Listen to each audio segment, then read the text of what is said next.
Radio Free Skaro.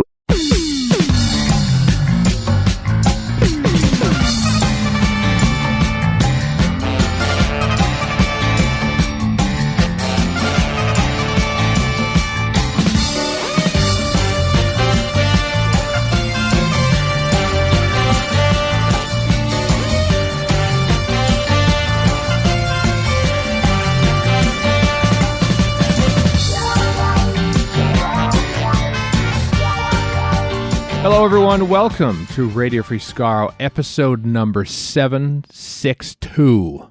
I am Stephen in Edmonton. And I'm Chris in Edmonton.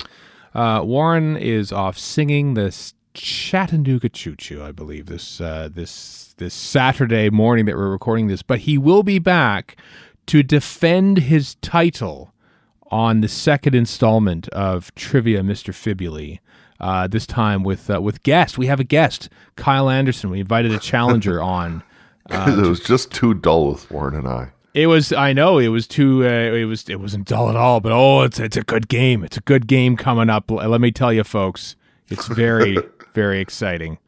Spoiler: somebody wins. So, well, that is a spoiler because it could have ended in a tie. Ties are allowed in. Ties in are not allowed.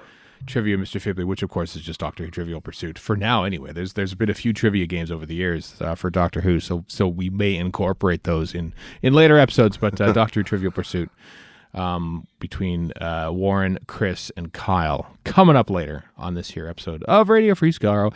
Next week, though, I don't know if you saw on the Twitters, but our next week begins our Series 12 commentaries.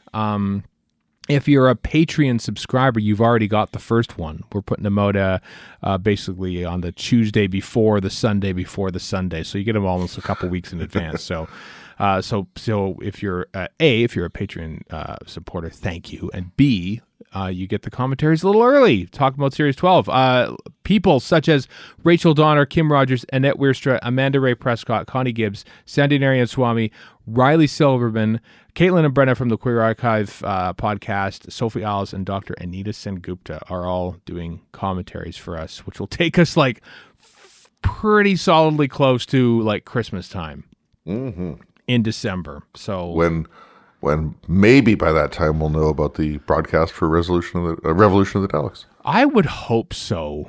Maybe we'll find out more at that New York Comic-Con thing. You know, it's the panels being said that they're talking about the last 2 years and nothing but they might drop something because no offense, but reminiscing is fun and all, but it's nice to have a little bit of a hook to look forward to things. So that might happen. That's what is that? That's next weekend, isn't it? Just about isn't it? No, 2 weeks. Just about 2 weeks away. It is 2 weeks. Yeah. It is like October 8th to 10th. Something like that. 7th or 8th or 9th or somewhere. Yeah, somewhere in there. So that's stuff to look forward to. I will say I bought the 2 Dalek Blu-ray movies here in North America. They got put out on Kino Lorber's, the distributor for these things. And I said, yeah, because they haven't shown up yet on Amazon or anywhere in Canada. So I bought them straight from the source and they arrived. And I watched them both. This is unusual for me to actually get a new Blu-ray or DVD and say, yeah, let's watch it right now. Literally watch both of them the same night. Mostly for the commentaries, which features Kim Newman and Rob Shearman. As Rob told us back in March when we had him on the show, they had yet to record them.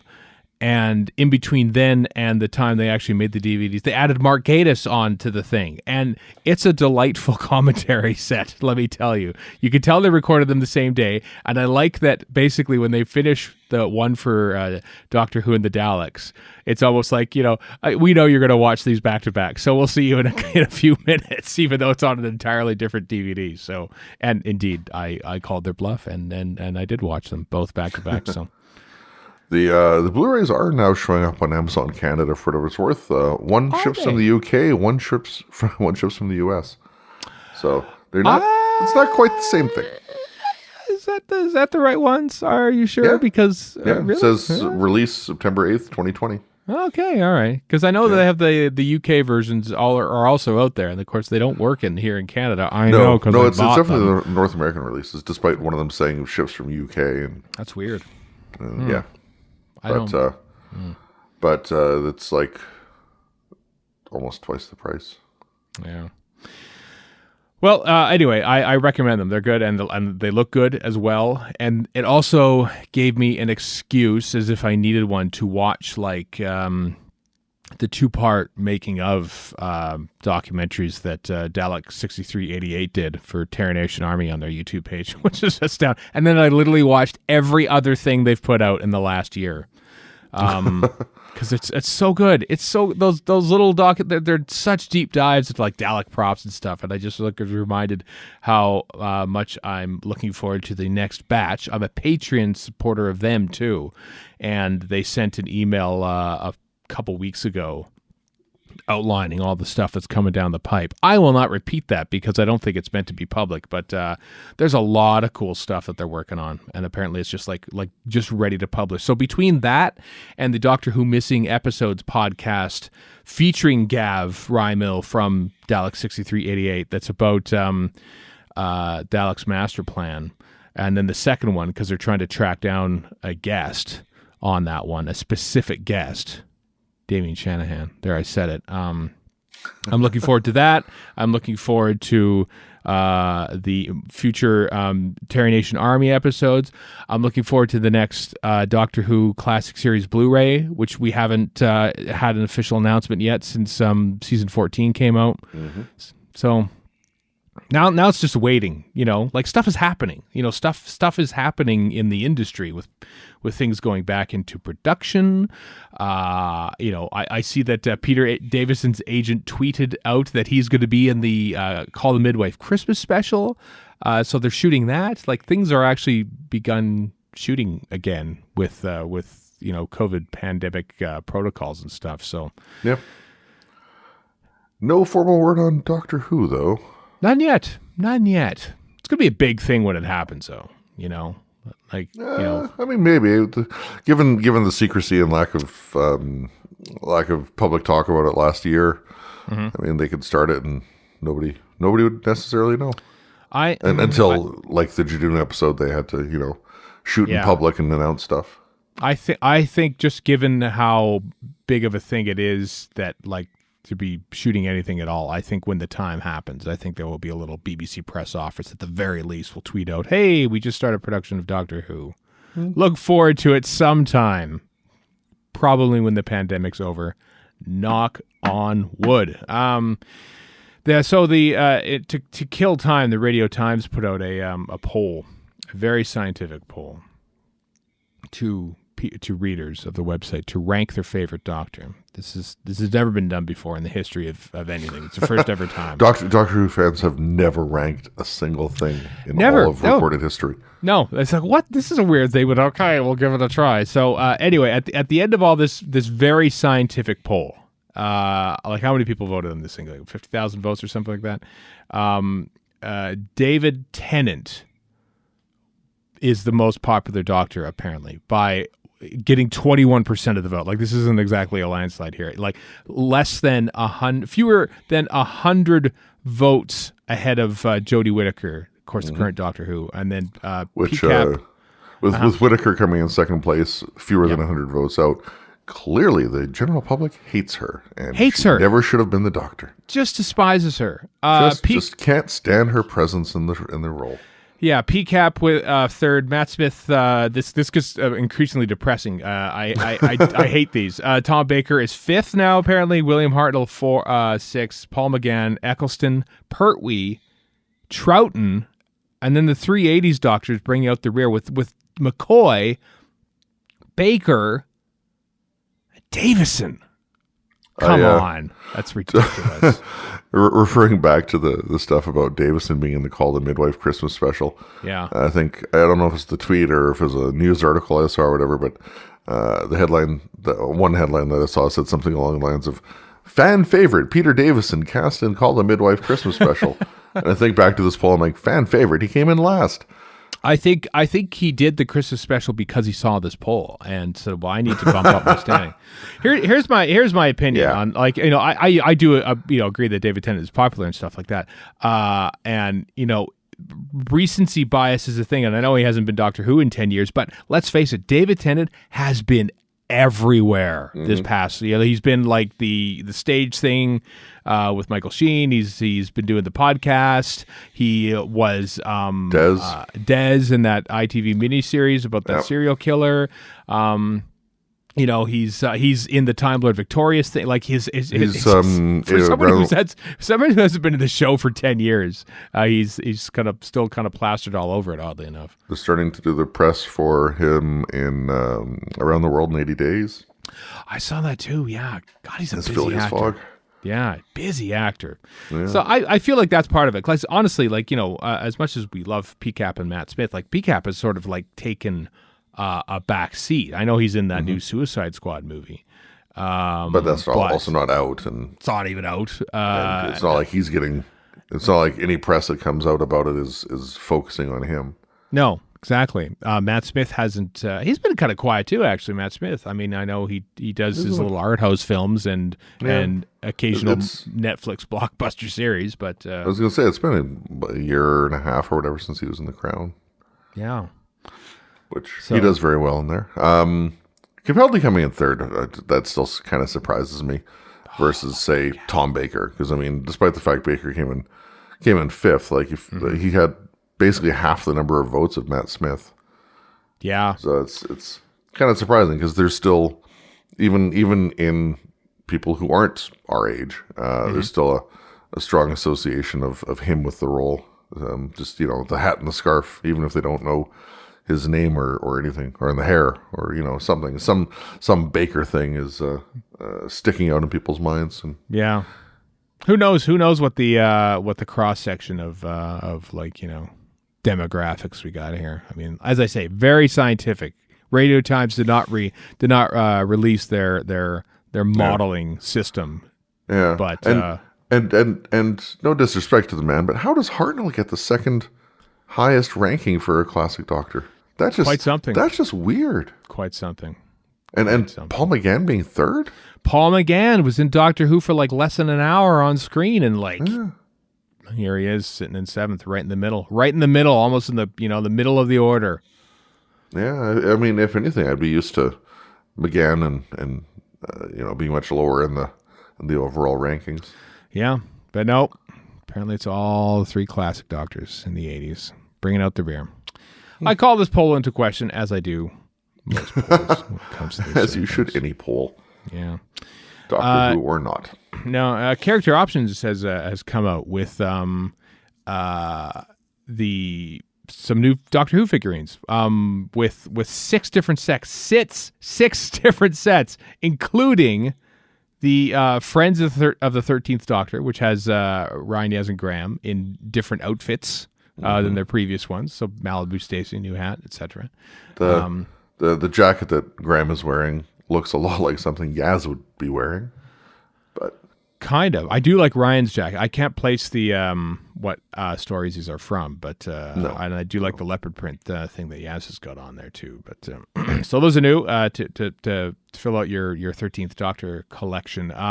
Also, there's Companions of the 3rd and 4th Doctor featuring Sarah Jane Smith from Monster of Peladon. This might be the first official Monster of Peladon release. No, the John Pertwee TARDIS I think came from Monster of Peladon. I think until we get a Gebek. I mean, it doesn't count. God, there's so much. There's literally so much Character Options. You should hire us on. We would put out a monthly release. We would put out a weekly release. Combining us with like Toby Hadoke, and we'll come up with the most esoteric nonsense that you can ever imagine. Utterly ridiculous. Including also in this companionship, Romana Run from Power of Kroll, because there we go. First, I get Kroll. Obviously, what's the point of having a Romana from Power of Kroll? Where's our Ron Dat? I mean, Rome please, Dutt. Yeah, Rome Dutt. Rome Dutt in there. And then Romana from the Horns of Naimon. So 3 classic damn stories. I love Romana's outfit in the Horns of Naimon. That does not look like Romana's outfit from the Horns of Naimon. Well, I think the coat sort of like covers it all up. Like she sort of has the jodhpurs and stuff in. Yeah, Well, it's more like a horse riding jacket that she has on there, and this doesn't quite look like that. The coat, the coat, like it's wrong. It's closed. It's closed more than it should be, I think. Yeah. For what it's worth, Romana had Mary Tam had a different hairstyle in Power of Crowland, which she's wearing here. She sort of has it back a little bit. So I'm just at least the Sarah Jane one looks like Sarah Jane, even if the two Romana ones don't. I don't know. I think the Mary Tam one looks pretty close to Mary Tam. Yeah. I don't think the Lala Ward one looks anything like Lala Ward.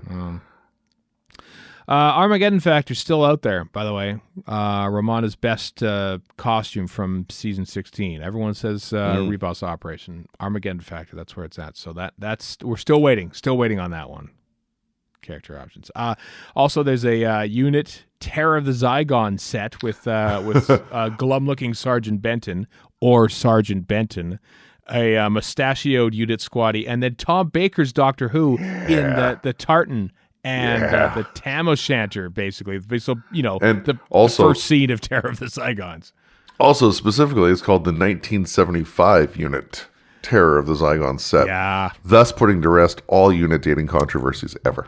All of it. They're calling it that. 1975. Death from Above. That's, of course, when that's it was made. Definitely about 1979. Oh, it is, too. That's right. For those who enjoy their music. I don't. Yeah.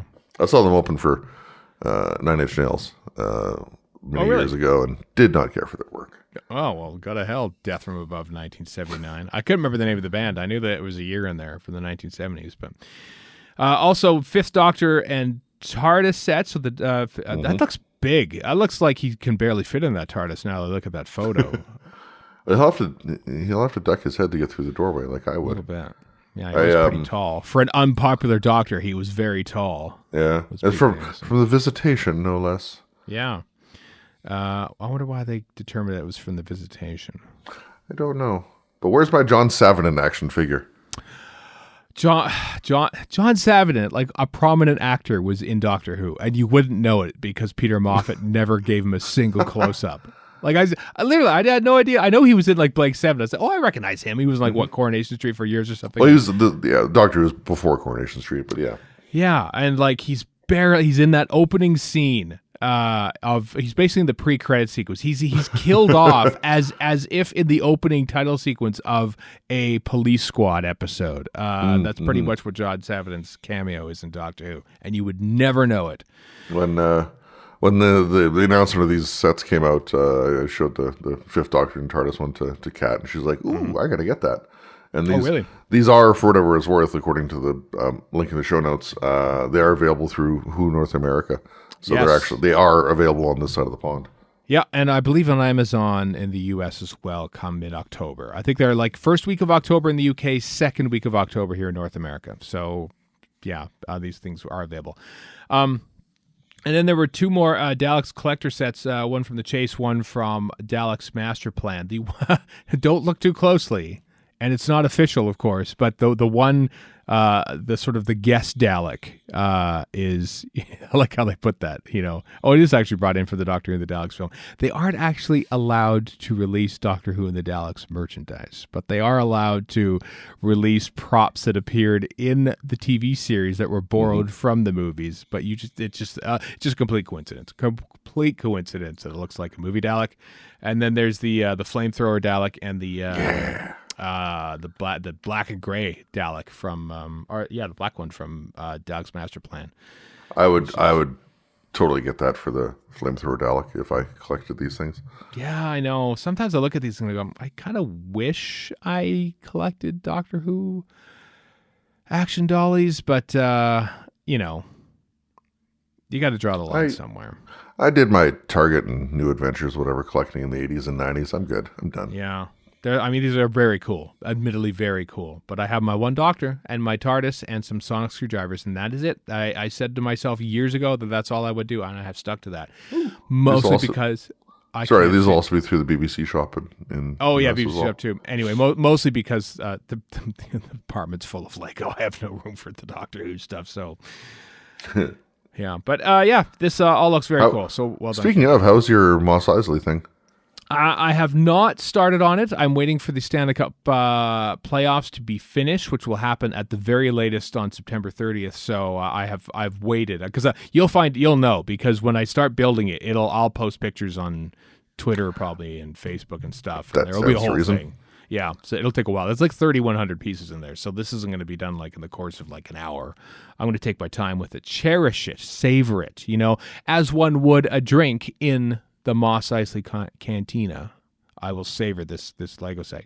It looks very, very cool. So, yeah, stay tuned to that. I'm just putting, because hockey season's over in September, oddly enough, and then there's no hockey for October, November, and probably December, and there's no Doctor Who, obviously. So, like, there's a lot of downtime, and I am just sort of like save stuff for then and do it then and help pass the time.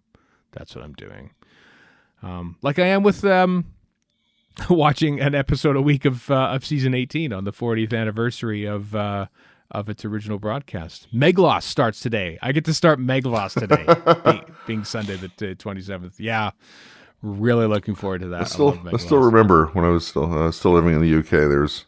I can't remember if I went to it or not. There's some Doctor Who convention where the Human was one of the guests. Really, Christopher Owen, I want to say is his name. Yeah, wow. The Human. That's amazing. I do recall that. That was in the UK, right? Plumbing the depths, to say the least. Yeah. Hey, I mean, decent performance and stuff like that. But speaking of figurines and stuff, there's also some Time Lord Victoria sets coming from Hero Collector. Them cats have put together the smaller ones that we talked about last week. So those are also coming down the pipe as well. So they honestly, as we said last week, I feel like the Hero Collector from Eagle Moss are the ones to go with when it comes to getting the real niche ones there, because they've kind of already put some niche ones out there already. Mm-hmm. So they're the ones that we should be contacting perhaps for our Kroll action dollies and stuff. Could you imagine a Big Chief Kroll? Like 1/6 scale Kroll? Yeah. Like especially if it was actually 1/6 of Kroll's scale. Or 1/6 scale of Kroll. That would be huge. Yeah. But imagine the detail, because it's Big Chief and they do awesome work.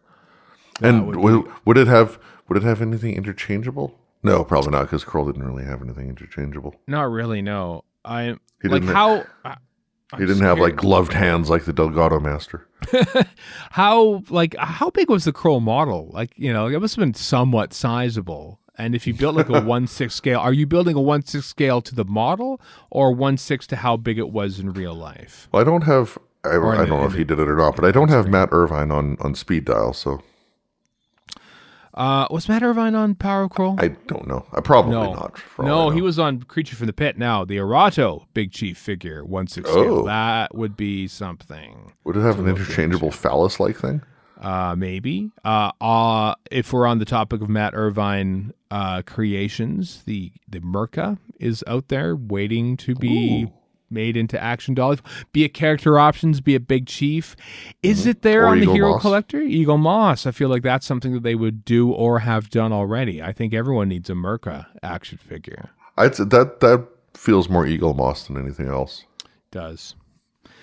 Well, we don't know, because we don't get them here in North America, and they come out like once a month and have done so for like the past 181 months or something like that. So do let us know. 15 years? 10 years? Whatever. 30 hours, 50 hours? I don't know, yeah. Anyway, so I'm sure you've been wondering about the canon of master regenerations. And some people have thought that perhaps that Sacha Dhawan's master doesn't necessarily come immediately after the Michelle Gomez master, that perhaps he comes from Santo Pio, because Missy had sort of like gone through a bit of a renaissance and sort of like, hey, I'm actually sort of leaning into good. Oh, I just got shot in the back by my previous regeneration and now I've died. And people can't seem to accept that perhaps the masters change with each regeneration. Not unlike the Doctors. The Doctors have been known to change as well. But according to the upcoming Doctor Who annual, or the annual that's out now, I don't remember. It is explicitly stated in this unofficial, non-canonic telling of this tale between the Doctor and the Master that Sacha Dhawan's master does indeed follow Michelle Gomez as Master. It's written in stone in a non-canonical way. So that's official.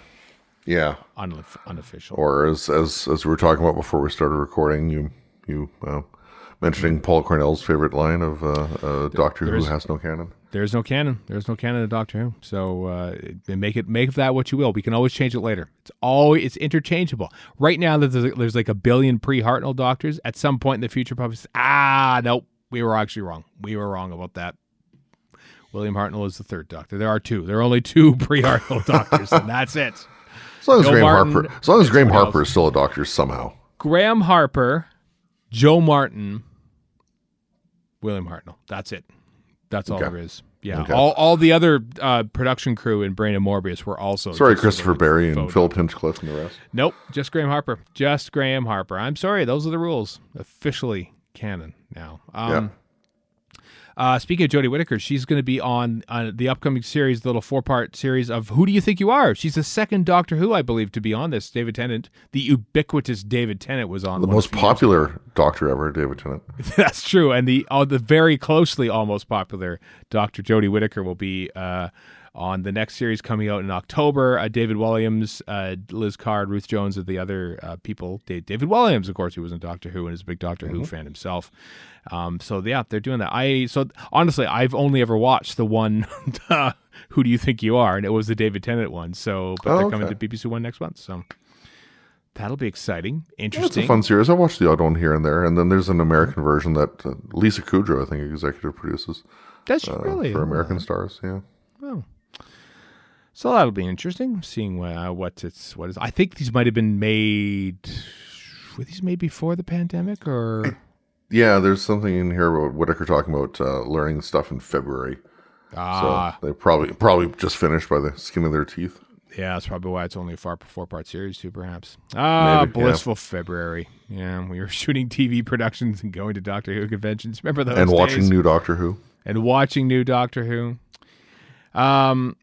This is the ultimate kicker. Well done, Chris, in putting the news list together today, because this is exactly where you would find such a story. This is our water skiing squirrel. Yes, it is a rare fossil found in Tasmania, named after Doctor Who, specifically Tom Baker.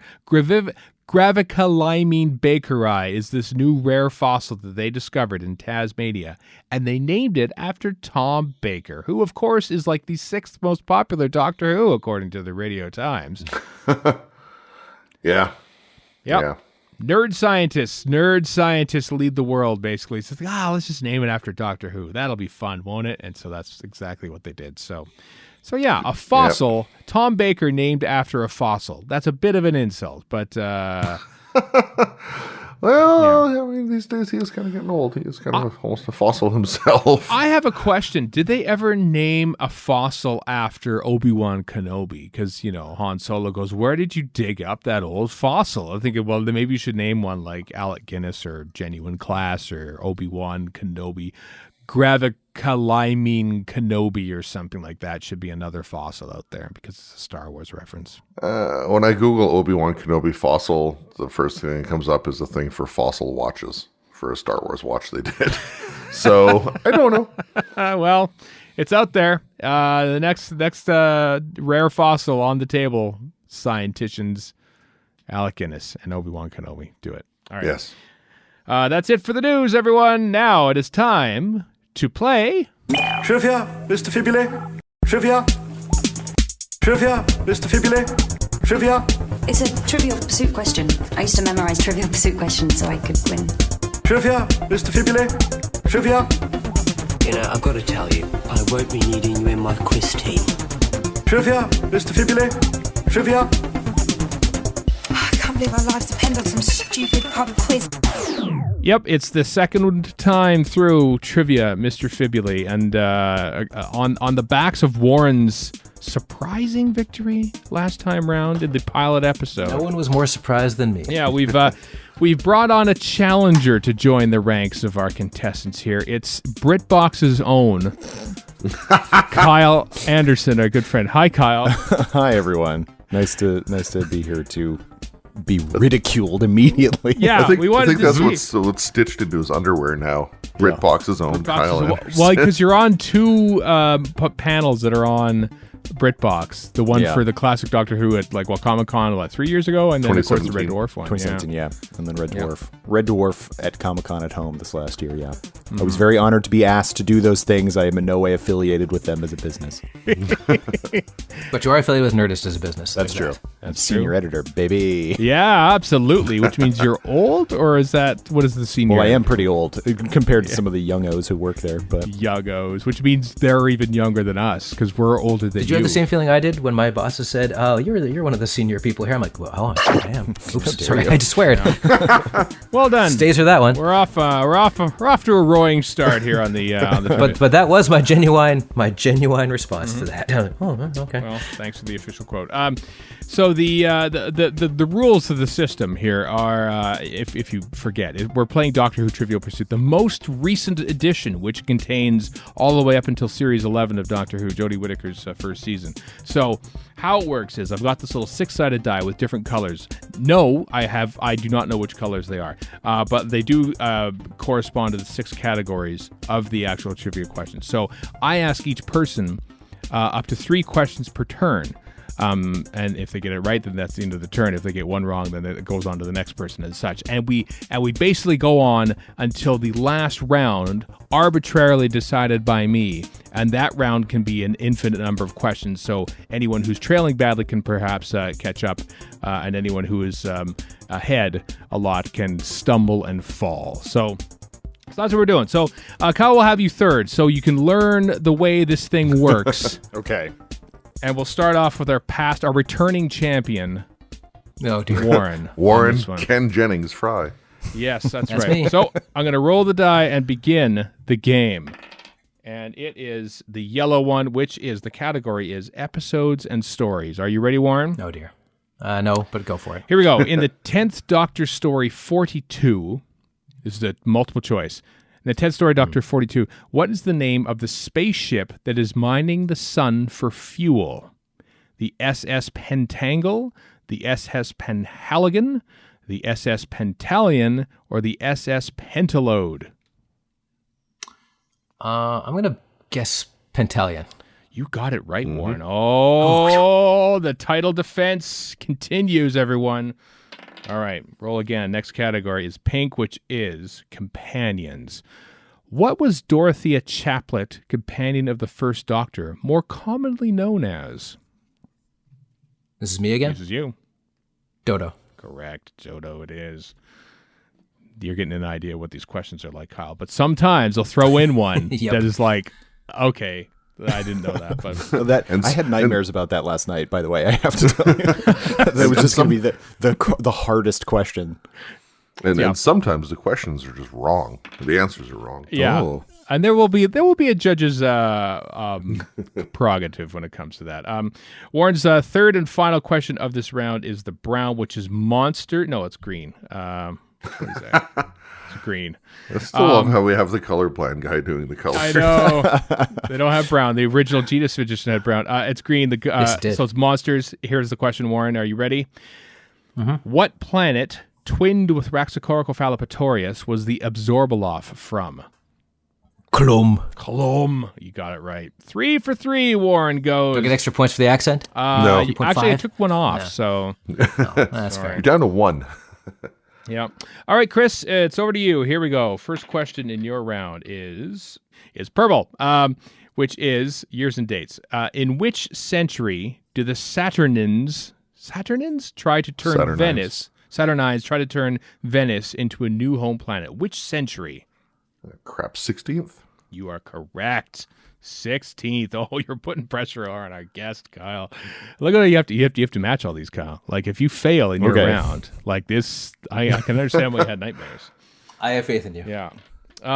Okay, you got blue, which is Time Lords. What races evolve into the Master's allies, the Toclafane, trillions of years in the future? What races? Is that race apostrophe S or races plural? You know what? I'm going to say race just because I think that's so they're looking for one race. Yes, the human exactly. race. Yeah, that was silly. So that's a typo on that card, which is to be expected with Doctor Who Trivial Pursuit. All right, and the last one is pink for your round, Chris, which is companions. What famous classic author is the Doctor with when he encounters the Gelth in the 19th century Cardiff? Charles Dickens. Charles Dickens. So there we go. 6 perfect answers for 6 questions, Kyle. Boy. Over to you. Are you ready? Sure. Why Okay. not? What was the license plate on the ambulance? Yeah, no, that's... Hey, you might what get was the exact runtime of episode 3 of The Mutants? Okay, here we go. Here we go, Kyle. You got yellow, episodes and stories. In the Sontaran stratagem, what is the name of the catalytic converter system that Luke Radigan has developed? Oh, God. Couldn't tell you. Is it? No, I can't tell you. I don't know. Sure? Are you sure? You almost had something there. Catalytic converter system. Is that Say a word. weather vane? That's all I can think of. It's not that. I'm assuming it's Atmos. Oh, it is. You're right. It's Atmos. It's assuming Atmos. it's Atmos. I didn't know it was a catalytic converter system. I was like, That was throwing me off. I was like, that doesn't make any sense. But well, Doctor Who Trivial Pursuit, everyone. see, that's the stuff. That's the stuff. This is the nightmares. Listen, Kyle. No, listen. that will always get me is like, what is the name of this dumb thing in this episode that I've watched once? Well, I don't know. Or a million times. Listen, Kyle, this is why I read the questions and don't answer them. Fair enough. Yeah. The memory continues to cheat, Stephen, long after our season is over. Season 4 coming whenever Chris Chibnall steps down. All right. Anytime now, buddy. We flip around back to Warren. Are you ready, Warren? Yes, I am. Okay, here he goes. It's in the background somewhere, but he's ready. You got the purple, which is years and dates. In which year did man travel to the moon, influenced by the silence? Oh, damn it. I'm gonna say 69, but I'm probably wrong. No, you're right. That was correct. Because Neil Armstrong was on the moon in 69. History, facts. Well, so basically, when did man travel to the moon? But when did the monks help man travel to the moon? No, the silence. They've always. No, been I know, great. but when did the monks do it? Probably. Why is Big Finish not doing a silence versus the monks? Audio. They said it'd be a terrible audio drama. Besides that, Here's the thing: they did, but you don't remember. You just forgot about it. Yeah, good point. All right. Next up is green. The monsters, of course. In which part of the United Kingdom does the Doctor encounter the Fisher King in an underwater base called the Drum? Which part of the UK? Oh, damn. I have no clue, so I'm just going to say Sheffield. Scotland. They were in Scotland. I'm not sure I remember that. I don't think I knew that. No. All right. Chris, over to you. Your first question is the yellow, which I will read from this card here, which is episodes and stories. In The Curse of the Black Spot, what is the name of Henry Avery's son? Oh, Jesus. No, it's not Jesus. Not That's not not my final that. answer. That It's is not not Jesus. it. This is not the one. Henry Avery's son. Yeah. Oh, crap. I don't know. Clarence. I know that's wrong, but I don't know the answer. No, Clarence Clemens was the saxophone player in the E Street Band. You're thinking of Toby. Sure. Yeah. Yep. Toby. I was thinking of the kid. I just didn't know his name. I know.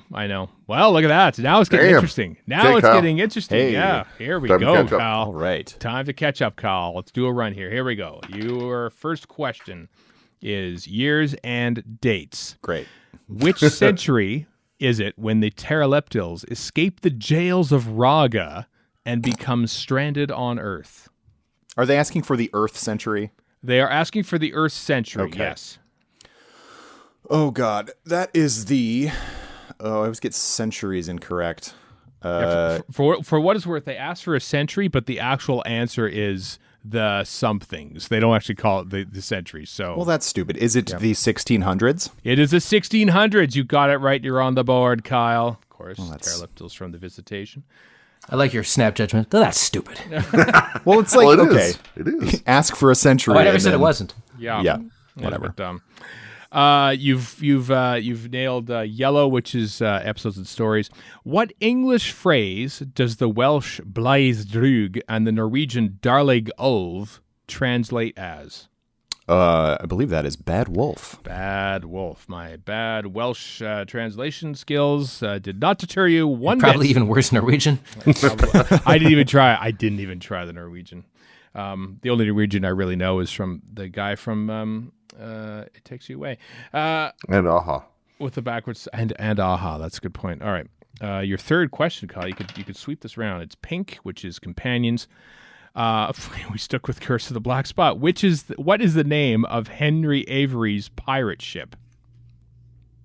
Oh goodness. Yeah, I wouldn't have known this. I don't think. Also, companions. What? All right. Henry Avery was the companion, I guess. Technically, he went into the TARDIS. Some people. That's It's not their only Toby. criterion. It's not Toby. It's not the Toby. The SS No, Toby. No. Garbage scow. That's what they should call it. Shoot. The SS bad episode. That's for sure. The SS missing first mate. Editing. I mean, in the show, not the podcast. Sorry. Darn it. I'll just say something like the King's Bounty. It's not it, but No, it's the Fancy. oh boy. Yeah. I don't Okay. even know. I don't remember if that was said in the episode or No. not. I had no I know he's a historical man, so that's like Yeah. was probably a true thing, but It probably was the because who would name their ship the Fancy now? Actually, I would. I kind of like that name, but I want a T-shirt that says "Historical Man." yeah, 2,000-year-old historical man. Okay, after 2 rounds, we've got Warren in the lead with 4, Chris with 3, Kyle is with happening? 2.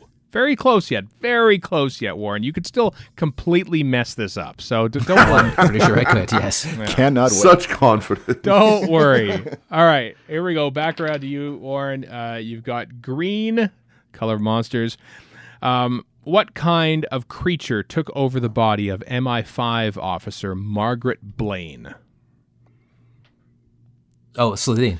Yes. Technically, it's a Raxacoricophalopatorian. The Slitheen is Okay, the family fine, yes. name, but the card says Slitheen. But all right, well done, Warren. Your next question is yellow, which is episodes and stories.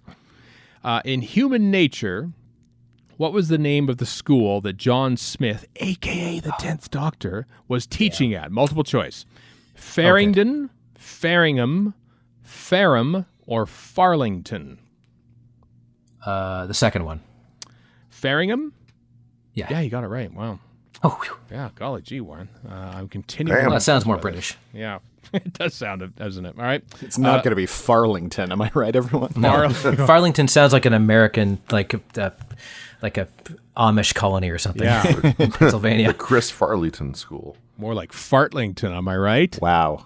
Yeah, that's right. Taking out the Amish because they're going to be listening to this. Highbrow. Amish. Only Or Amish. Nothing but the best. All right, Warren, third and final question this round. You got blue, which is Time Lords. What strange suggestion does the first Doctor make to Kameka, an Aztec lady? Oh, I don't know. Marriage? I don't remember. I'm going to lose this one. Yeah, marriage. Accidentally proposes to her. Yeah, you got it, Warren. Really? Stumbled into that one, too. Yeah. Wow, nice. All right. Well done, Warren. You swept the round.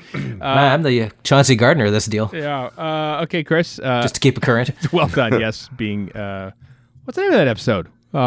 Being there. Movie. Yeah, episode. Yeah, that episode. What's the name of that episode? Peter of the Sellers' final film. of Peter Sellers' life? Yeah, I think it's the last he made, wasn't it? And then there was that awful. Yes, it was. Yellow face movie that he made. That was the last one. Anyway, no, Chris, over to you. Here we go. Your first question will be. Oh, we haven't had an orange one yet. We will now. It's cast, crew, and beyond. So basically, everything else. Which Liverpudlian psychic appeared as himself in Army of Ghosts? Liverpudlian psychic. Yep. I can think of the scene. And, Yeah. Name the boy band for extra points. There's the boy band. There's that MP who was Boyzone. considered nice at the time, and then she's turned out to be awful or something like that. Like she was in it too. Anne Whitcomb? Anne Whitcomb. Yes. Psychic. I don't know. I don't know. Anne Whitcomb. I wouldn't have known this either. Derek Acura, is that his name? Derek Acker. Never heard of him. Derek. I think about Acura. those stories. And like, 'cause Anne I Whitcomb was recently in watched this. Anne Whitcomb was in the master, Blast of the Time Lords. Was it that one? Oh yeah, Vogue Saxon, or whatever. that's right. Whatever. Right, yes. That season 3 finale. But we watch these, and you're like 10 years later, you're like, who the hell are these people? I know. I don't remember who Why these couldn't people you- are at all. Why couldn't I have the one that had like what's his face? Lala Ward's ex-husband, Richard Dawkins. Richard Dawkins. Well, maybe you'll get that one later, Chris. Maybe. You never know with Trivial I've just Pursuit. spoiled it If you're looking for awful people, he fits the bill. Yeah. So I yeah. just spoiled it for future questions. Well done.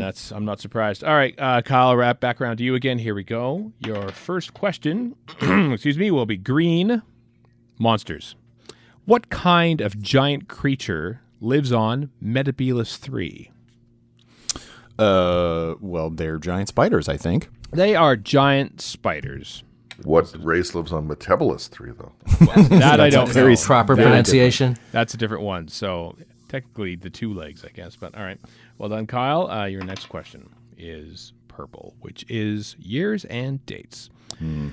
Which English king did the doctor tell Lady de Souza he had visited in the year 924?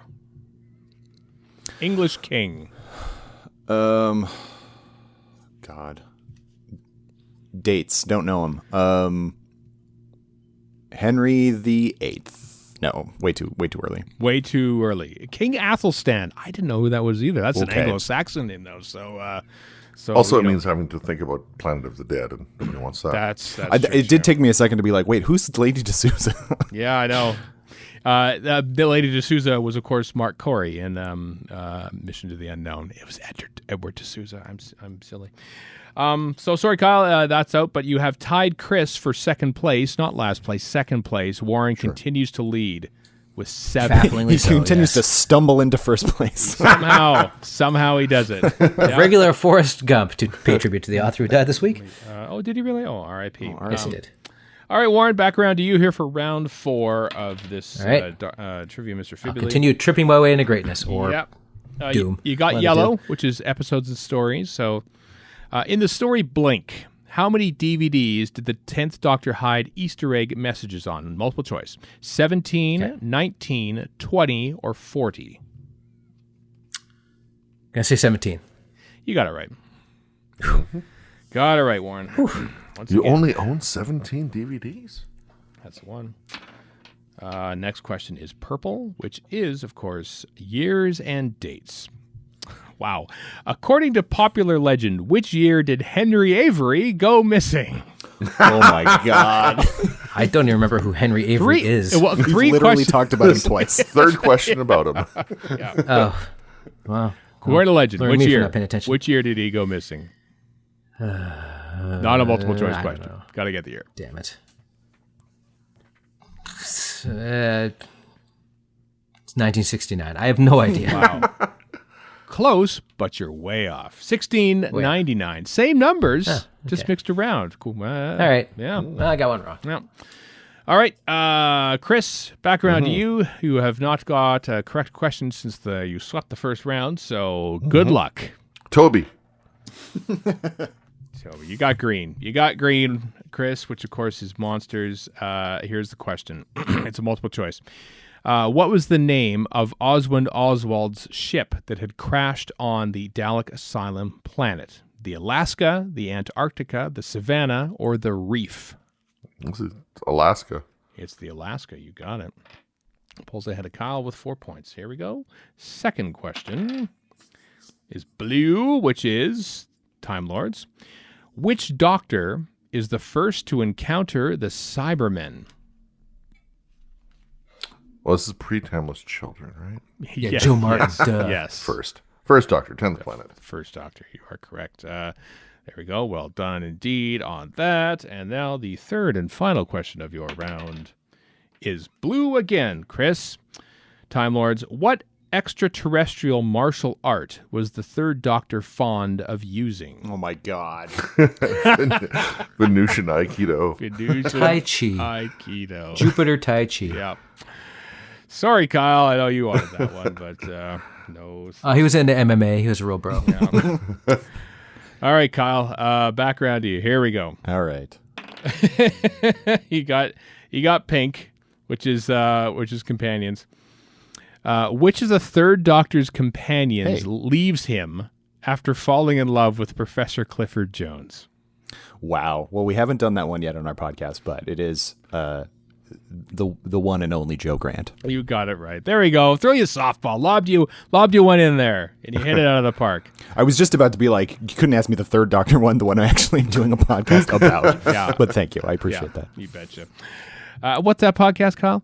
Hey, that's called 5 Years Rapid, and that's a monthly podcast where we do one story from the third Doctor every month. Oh, well done. It's great, too. You and our friend Joy Piedmont do that podcast. Have a great time. Yeah, it's a great time. All right, you got Blue. You got Blue, which is Time Lords. Here we go.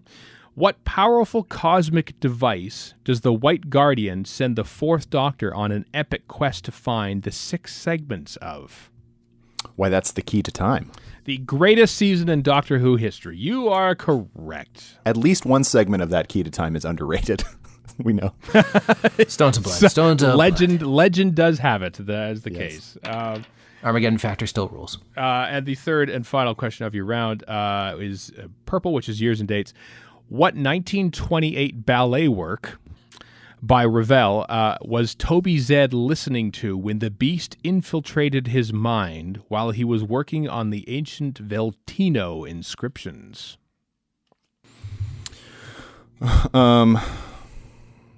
That's the Satan Pit one, right? Yep.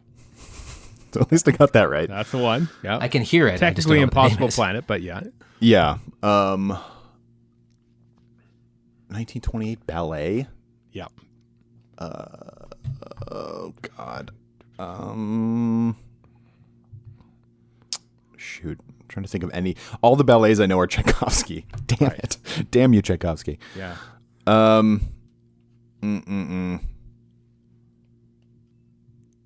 I can't think of anything. Swan Lake. I know that's wrong, but that's what I'm saying. Was it Bolero? It's Bolero. Bolero. That's what I thought too. That one. Yeah. It's the only Ravel work I know. Yeah. Well, It's one of the few Bo Derek works I know. that too. Yeah. Bolero. Incidentally, Torval and Dean skated in the 1984 Winter Olympics and got like perfect sixes for it. It tied in with the 666 theme of. That's why it was chosen. Incidentally, It's Torval and Dean, the linchpin to the Impossible Planet. Yeah, Satan it was a Pit. thing. It was a thing. After the fourth round, it's pretty close still, folks. Warren is leading with 8. Chris has 6. Kyle, you got 5. So still plenty of time and space to strike and take this thing. So best of luck to you. But we swing around once again to Warren for the 5th round. Here we go. All right. It's Blue again. It's Time Lords. Your question. On what planet does the 5th Doctor contract Spectrox toxemia and sacrifice his life for Perry? What planet? Androzani Minor, I believe. Yes, Minor. Whoa. Got it right. Androzani Minor and Major are kind of like Carolina is often just called Carolina, and even though it doesn't. Well, and Major is mentioned in that stupid Matt Smith Christmas story, and I can't remember the name of it. So it's out of canon as far as I'm concerned. Yeah. Thanks, Bill Bailey. Yep, it's also mentioned in that episode too. All right, second question is Purple, which is years and dates. In which year did the Flood infiltrate Bowie Base 1? Not a multiple choice question, Warren. What year? Damn. It's in the 70s, but I can't remember which. Or maybe it's the 80s. No, it is the 80s. Are you a unit dater here or what? What's that? Are you a unit dater here or what? No. That's it, depending on the convention. I'm going to say 84. 1984? Yes. No, 2059. Oh. You're a bit off. They just had the 80s set up for the fake town. Yes, you're right. Okay. Yep. Oh, well. All right, Chris, over to you. You're 3 points behind Warren right here. And you've got Purple, which is years and dates. What is the name of the newsreader beamed into the cars on the motorway when the Doctor and Martha visit New York? Sally Calypso. 5,000,000,053. Sally Calypso. Nice one, Chris. Correct. Well done. I wouldn't have gotten that. No, I would have forgotten, I think, yeah. And I love Gridlock. Yeah, you do. That's right, Warren. You recite the script reading like on the anniversary of its original broadcast every single year. I sure don't. Naked with a bunch of candles around you. Yeah. Oh, that part's true, yeah. Listen, he doesn't need to do that just once a year, all right? That's the next Patreon stretch goal. Yeah. Could be doing it right now. Pink, just saying. Probably is. Pink is companions, Chris. Here's a question. Which historical queen ends up joining John Riddle on his hunts on the African plains? What? Which historical queen ends up joining John Riddle? Nefertiti. Yeah. Okay. Yeah. I had to think about what the hell. Yeah. Right. Just think of Lauryn Hill. Dinosaurs on a spaceship. All right. Yeah. And here we go. Your third and final question of the round is pink again, which is companions, of course. What kind of pattern appeared on Canine's collar? Tartan? Tartan it is. And you've pulled into a tie with Warren at 9 points apiece. Yeah. Kyle. Yes. It's your turn, Kyle. And you got green, which is monsters. Are you ready? Sure. What was the name of the town where Collar Jex was hiding from Collar Tech, a.k.a. the Gunslinger? Oh, that's in my least favorite story of all time. That's not true. It's one I don't like. A town called Mercy. Wait, so it's Mercy then, isn't it? It's Mercy. It's Mercy. I was desperately hoping. I tried to overthink that one for a second. Yeah. What's the name of the town? Who's buried in Grant's tomb? That's the next question we need to figure out. Hugh? I don't know. I don't know who it is, actually. But yes, anyway, that's correct. You got it right, Kyle. Your next question is orange. We've so rarely had orange. This is great. Great. Which is Cast Crew and Beyond. Professor Yana was played by Derek Jacobi, who also voices in The Night Garden. But which of these is not a character from that show? Oh, wow. Oh, God. Wait, what? Yeah, so name, here we go. It's multiple choice of who is not a character in The Night Garden. I don't make the rules here, folks. Iggle Piggle, the Tomblebos, the Wandlegongs, I'm fairly sure that's racist, and the Pontipines. One of those is not real. Okay, please say them again. Okay. Iggle Piggle, the Tombleboos, okay, the Wandlegongs, and the Portapines. One of those is not real. This question is obviously a trap set by my enemies. Yes, yes, absolutely. I'm gonna Damn say you, IGN. Yeah. The Wandlegons. Correct. Oh my God! I think Portapines is a xenophobic slur towards Canadians. The only reason I thought that one is because that sounded too much like the Crotons. Well, it was actually the Wandlegongs was what the Crotons were called on the Australian version of that, incidentally. But of course, yes. On the censored clips, yes. Yeah. Wandlegod Gummidge. Yeah, exactly. All right, Kyle. Your third and final question in this round is purple years and dates. Who did the Ninth Doctor say lived at 10 Downing Street when he visited in the year 1730? Who lived there?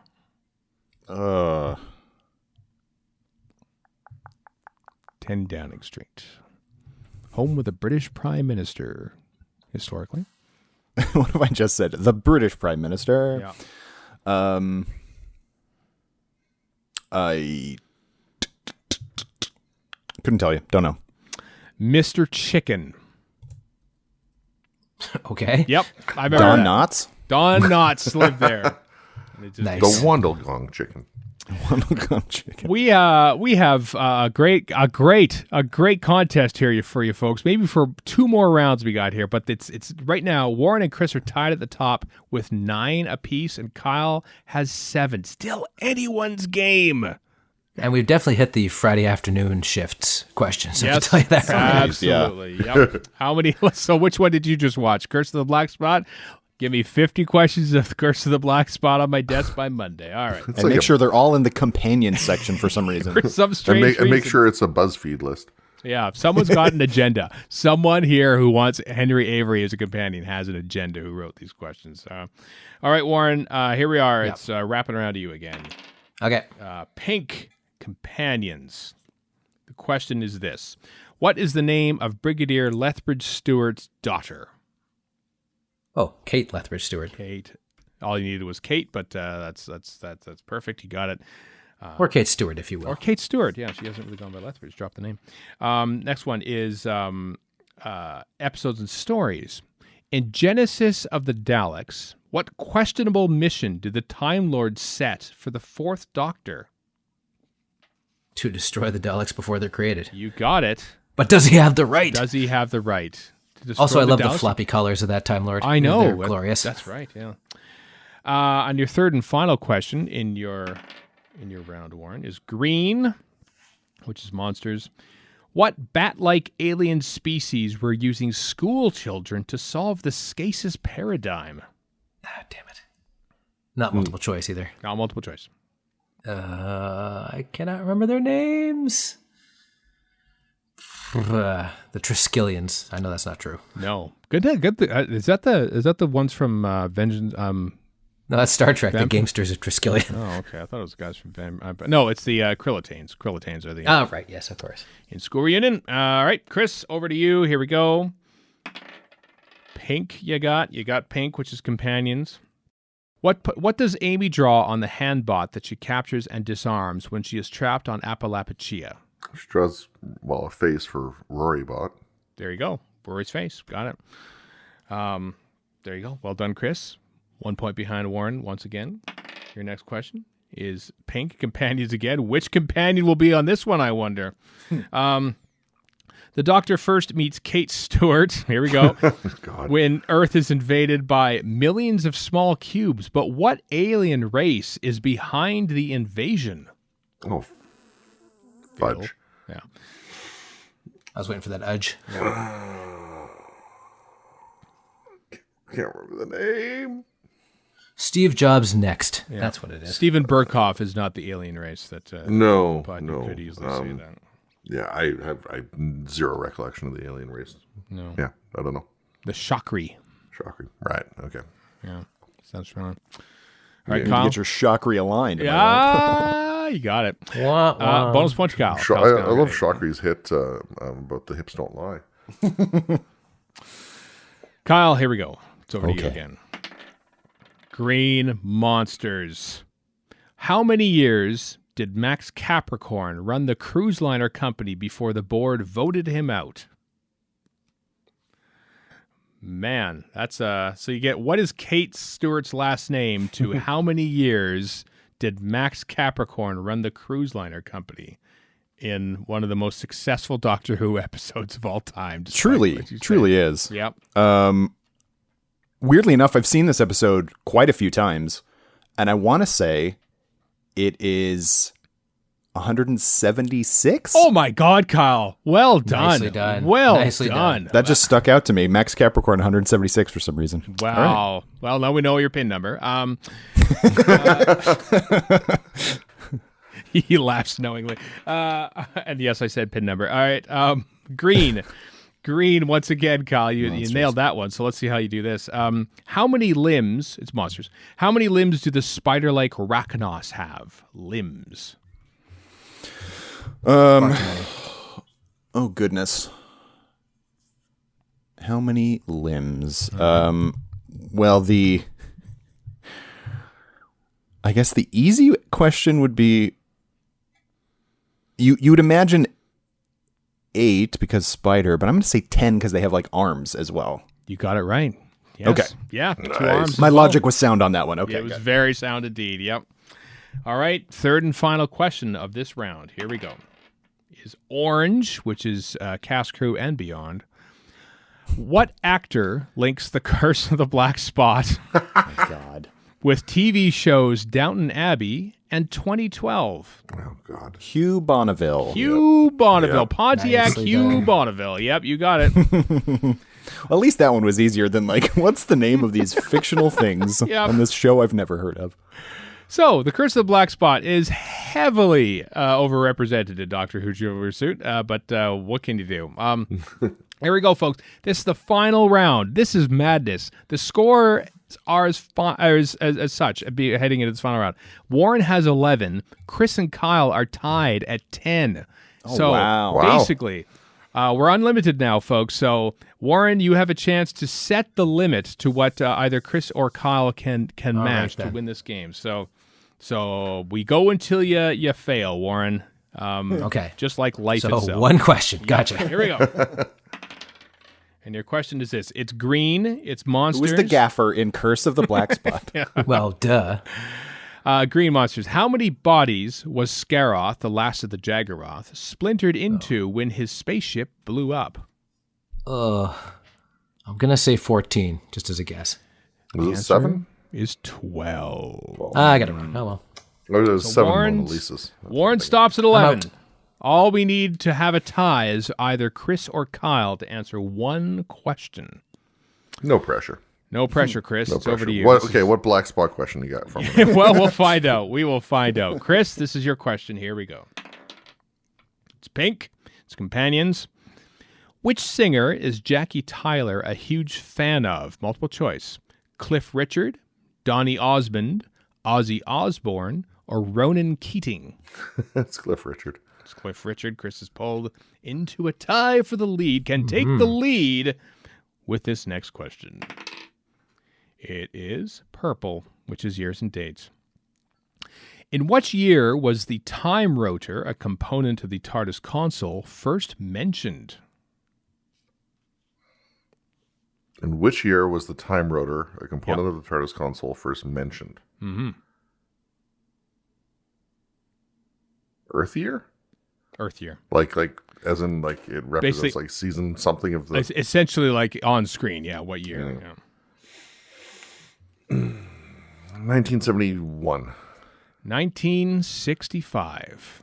That early? Okay. Yep. Okay.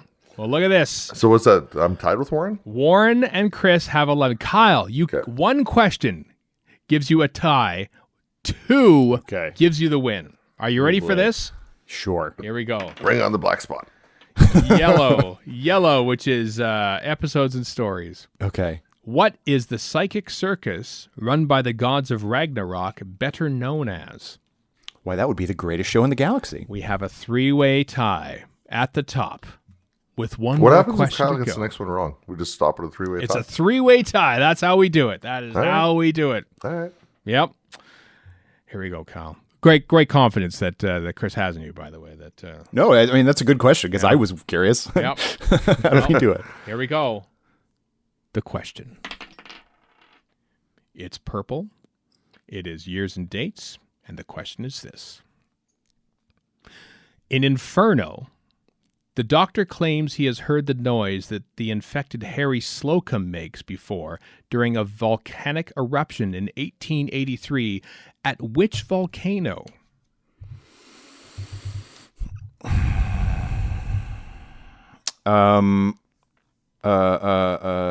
What? It's the one that's east of Java. Krakatoa. Krakatoa wins Kyle the game on Trivia, Mr. Fibuli. Well done, Kyle. Thank you all for playing. Yep. I hand you the bronzed scale model Maggot from the Green Death. What a come from behind, pay off the umpire kind of victory that was. It was a little bit.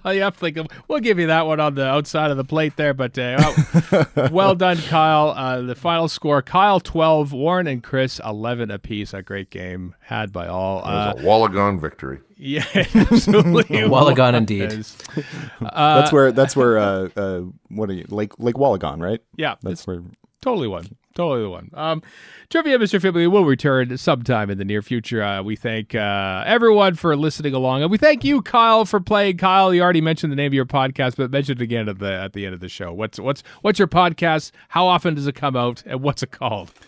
Well, I've got 2 that might be of interest to your listeners. I got 5 Years Rapid, the aforementioned, where Joy Piedmont and I take one Third Doctor story per month until we're done. The next one that's going to come out is The Time Monster, which means that you folks can listen to The Mutants right now, which was a fun episode. And then speaking of other monthly shows that I do, I'm Eric Stadnick and I are halfway through our look at Sapphire and Steel on the Writer's Room. And in January, we will be going back to Doctor Who. We did Doctor Who for a number of years. And back to the new series. We'll be starting on the RTD and Moffat years of writers starting in January of Doctor Who, The Writer's Room. So those are my 2 monthly podcasts, which you can find wherever you find podcasts. Well done, Colin. Well done for keeping it monthly as well, because that maintains an easygoing recording schedule. Oh, yes. Only we learned that lesson several years ago in doing this podcast. Nope. Or indeed a decade ago. Oh, yeah. What episode is this? 400,008? You are 100% correct. Yes, Sally Calypso is actually reading the intro to this one. So. Yep. All right, folks. Until next week, I am Stephen in Edmonton. Warren in Vancouver. Chris in Edmonton. And Kyle in Los Angeles. So long for now.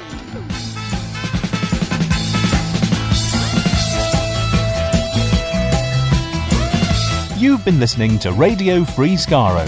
Find us online at radiofreeskaro.com, follow us on Twitter and Tumblr at Radio Free Skaro, subscribe to us on iTunes, and donate to the show at patreon.com/Radio Free Skaro.